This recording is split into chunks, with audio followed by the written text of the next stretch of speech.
Welcome back to my channel. First video here in 2024. And I want to take this opportunity of me posting my first video to lay out the foundation in how I'm going to build my channel going forward.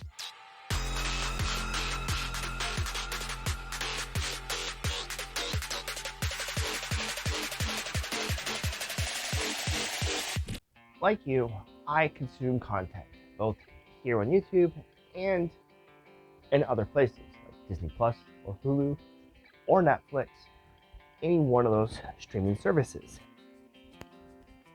And as I consume that content here on YouTube and there, I step back and I ponder, how do I want to build my channel? How do I become successful? What do other YouTubers do? What do other streaming services do that I can use as a foundation for my channel? And in that process of thinking, I kind of noticed that there's two different worlds. There's the real one, and then there's YouTube. And expectations in one don't really apply to the other. You pay for Disney Plus, for Hulu, for Netflix. You pay money for them, but you don't watch all that content. You watch a few pieces of content here and there, and then maybe for the next few months, X amount of time, you don't watch anything. I watched Disney Plus for Pirates of the Caribbean over the summer in 23 and didn't touch Disney Plus again until December when they released the Santa Clauses. It's an interesting note. Now, here on YouTube then, you watch a lot of YouTubers will say when you want to build a channel, you have to pick a niche product. You have to stick with it because of that YouTube algorithm. It's rather nice. We have a YouTube algorithm. You don't have an algorithm in the real world. Now, each streaming service has its own algorithm, but there's not one that really searches all of them. It makes sense. There's individual services. But on YouTube then, when you subscribe to a YouTuber, you like them. But when they start changing their content up, you unsubscribe and go away. But when the streaming services that you pay money to change up their content, you still pay the money to see the service. YouTube is free. The streaming services cost money. So as I pull together my observations, this is what I have arrived to. I am not going to clickbait. The title of my video is going to be what the video is about. That's it. And same with the thumbnail. As a viewer of YouTube, there's a few channels that I've witnessed where they've labeled a video wrong and wasted my time. So one example is I watched an automotive YouTube channel. They buy auctioned wrecked cars and they rebuild them. One of the videos was they had a Lamborghini Urus. And the video was 15 minutes long. The thumbnail was repairing the Lamborghini. The title was repairing the Lamborghini. The first 10 minutes of the video was them at their new house. The last 5 minutes was a few clips of them montage working on the Lamborghini unibody. I'm like, that's just wrong. And I don't want to do that on my channel. I'm also not going to have multiple channels. It's this channel and that's it. One and done. So it's going to have automotive content. It's going to have DIY content. It's going to have electronic content. You subscribe for what you like. And because I post different content, the algorithm doesn't always display my content. More on that in a moment. But because I post different varieties of content, I don't expect you to watch all of that content. I'd mentioned the algorithm may not post my content. Earlier, I'd mentioned that the streaming services don't really have an algorithm. Each one has its own. There's not really one that shows all of the services, which makes sense. And that's where YouTube then is different, where it kind of falls away. In that YouTubers are always competing for the algorithm. They're always competing for eyes. YouTube itself competes for your eyes against the streaming services like Netflix and Hulu and etc. But then the individual YouTubers, their channels compete for your eyes on that platform, which then turns into more ad revenue. I am not going to compete for your eyes, and I am not going to bow my channel to some stupid algorithm that has never been explained and is always hush-hush and kept behind closed doors. No. My thought process then is my content will always be searchable. When you go to Google and you can search up, let's say, the Ford Flex, or search up my name, my channel pops up. Because I'm not bowing to the algorithm, I may not get as many subscribers. And I'm okay with that. I'm not here to make money. I do this as a hobby. Right now, I make $50 a month, if that. And I need $100 to even get paid from AdSense. Because I'm not catering to the algorithm, my content has to be searchable. Because my content is searchable, everything on my channel is going to be organized. Everything will have a playlist. The Flex has a playlist, the i3 has a playlist, DIY has a playlist, and every year that I produce content, there's going to be a playlist. This video is video number 1 for 2024. There's another YouTuber I don't really watch too much, and on the home feed was a video about him doing his supercharging or something to his Crown Victoria. It was part 4, so I went back to his channel and then couldn't find it. And that inspired me to make sure that my channel is organized. Hence all the playlists. And any video that is up here in a card will also be linked down in the description. So you don't have to remember at what spot in the video you saw a specific card. The video link will be down in the description. And I want my videos to be searchable because I want my videos to be relevant now and X amount of time in the future. And YouTube itself is the second largest search platform behind Google.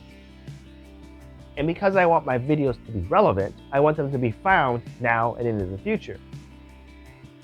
But with that mindset is also why I don't really do tech. Because tech has a very, very, very short life. Like right now in 2024, who's looking for a review of a Note 20? Who's looking for a review on an ARS 17X or MSI 2070? In 2024, everybody's moved on to newer laptops, and CES was just passed last week. Tech has a short life, and I don't care to review tech, so I will never do that. But I will do DIY on replacing like the glass back or cleaning out the heat sinks on laptops and disassembling, because somebody out there will be searching for a video on how to do that, whether that's now or into the future. My channel is monetized, and because of that I have ads, both pre-roll and roll and in the middle, based on how long the video is. And with that, I wanted to pull a cue from the real world, and I wanted to put ads at certain sections in the video, spaced decently apart. If I let YouTube do it, then it's like an ad every 3 minutes. And to me, if I'm giving you a 45-minute video on how to replace a control arm on the Flex, every 3 minutes you have to deal with an ad, that's going to get frustrating. And I don't want that. So I manually will place ads about every 10 to 15 minutes apart. And since people probably don't pay for YouTube Red, there will be a cover screen like this that indicates there's an ad right there. So when you're watching the video, you'll see the beginning part of that ad, that cover screen, and then the ad will pop up, and then you'll see the ending part of the cover screen. That way, you're not actually missing any part of the video. That's something that YouTubers don't actually do. They don't place the ads, they let YouTube do it. And then if you don't pay for YouTube Red, as you're watching the video in the lower right corner of the screen, you have a little countdown timer, bam, here's an ad right in the middle of somebody's sentence. I don't want that jarring experience for my viewers. So I manually place the ads where I have nice clean breaks. Now this is an update video. I'm gonna give an update on the Flex and on i3, and we're gonna go from there. As you can see, the Flex is on ramps. It is windy and cold outside. We got like a 40-mile-an-hour wind gust. So I'm gonna make this as quick as I can. A little backstory real quick. I took the Flex out New Year's Day, meet some friends for lunch. Drove out there, got off the interstate, and I had a burning smell in the cabin. Alarmed. I didn't think anything of it because I was behind semis and whatnot. And I didn't smell anything when I was driving. I only smelled it when I was at a traffic light idling. Get to the restaurant, come out, and I noticed a puddle of water and oil, it looked like, leaving from under my Flex. And I thought, well, it probably blew the PTU. 50 miles, I drove all the way back home. And when I got home, I put a cardboard sheet under the Flex, and that's pretty much where I left it. And as you see here now, I put some ramps on there. I put up on the ramps. The cardboard sheet is still right here, and I removed my air dam because it was already hanging. I need to replace the clips. So I'm thinking it's gonna be a PTU, and I'm gonna do a quick underneath visual just to see what it might be. I'm hoping it's just a PTU. As we get under here, you can see right here at the end of the control arm above my finger that oh shit, that's not a PTU, that's oil. There's only one thing in that area that has oil, and that's the turbo. Oh, fuck. I don't have smoke coming out my exhaust, so I don't have a blown turbo, but it's either the feed line or the drain line. That's gonna be a job to repair. And right now it's too cold out here with this snow. I'm not tearing us apart, so pretty much leaves the Flex parked till spring because it's too cold for this right now. On the i3 front, I don't really have any issues. I do need to do brakes. As you can see, the rotors are looking a little scored. And I've wondered about these lower control arms, or any of the control arms and any of the bushings, and how I'd have to replace them. But I haven't really had too much of an issue with those yet. I do need to click the, I do need to fix the actuator clicking mechanism for the charger door so that when I open and close it, it doesn't give me that grinding sound.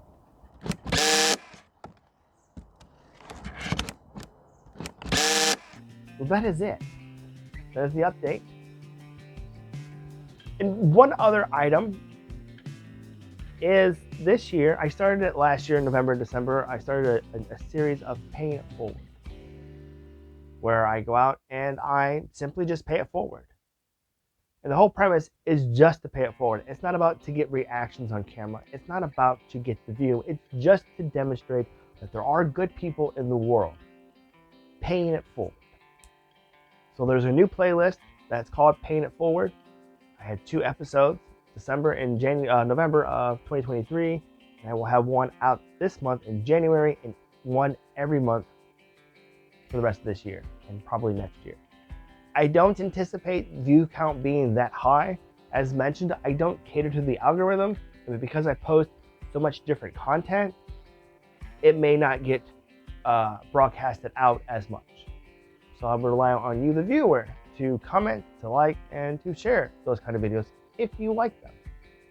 On that comment, liking, and sharing and whatnot, since I'm not catering to the algorithm, this is my hobby, I'm not going to push you into pushing the subscribe button.